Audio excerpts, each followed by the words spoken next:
Well, let's talk about shares of HPQ because they are surging after beating revenue estimates, signaling a recovery in PC demand. Our executive editor, Brian Sozzi, spoke with the CEO, Enrique Lores, about this. Take a listen to what he had to say. This is the first quarter in 8 where our PC business grew, and especially driven by the commercial side, both enterprise and SMB.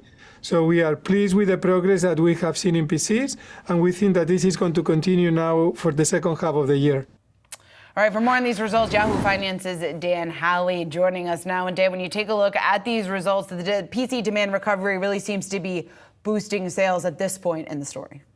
Yeah, it seems to be, though, on the commercial side rather than the consumer side, at least as far as HP goes at this point. But I think one of the things to point out is it's doing better. The PC industry has been in the doldrums for years. According to IDC, the first quarter of this year was the first time that they saw positive growth in shipments in 2 years. The first time. That amount of growth, 1.5% year over year. And that is because the prior year shipments were so bad. So it's an easy comparison there.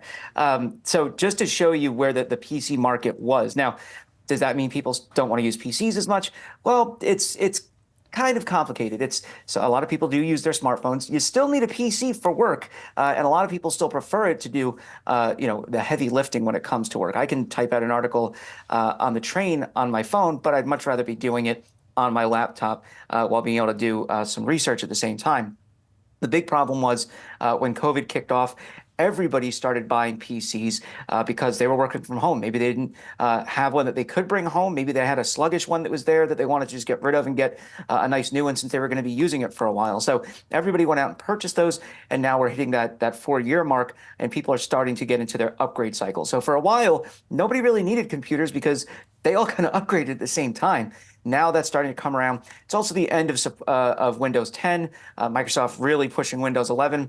And oh yeah, Microsoft also pushing their AI PC initiative. They call it Copilot Plus PCs. And they have companies like HP, Dell, Lenovo, Asus, and Acer, as well as Samsung behind them. And so that's potentially going to help push a cycle going. I think one of the things to really point out, though, is the introduction of Qualcomm chips to this whole menagerie of options that PCs offer, especially when it comes to laptops. According to Microsoft, at least, during their event build last week, the Qualcomm-equipped PCs that are hitting the market, laptops, are going to beat out Apple's M3-equipped Air in terms of both power and performance. So it'll have the battery life and it'll have the performance to beat out Apple's M3. Now, I use an M1 powered MacBook Pro. I don't really have to plug it in ever. So if Microsoft has can back up what they've said, and these Qualcomm equipped units are able to run all day with great power and performance, then I think that'll help really goose PC sales going forward.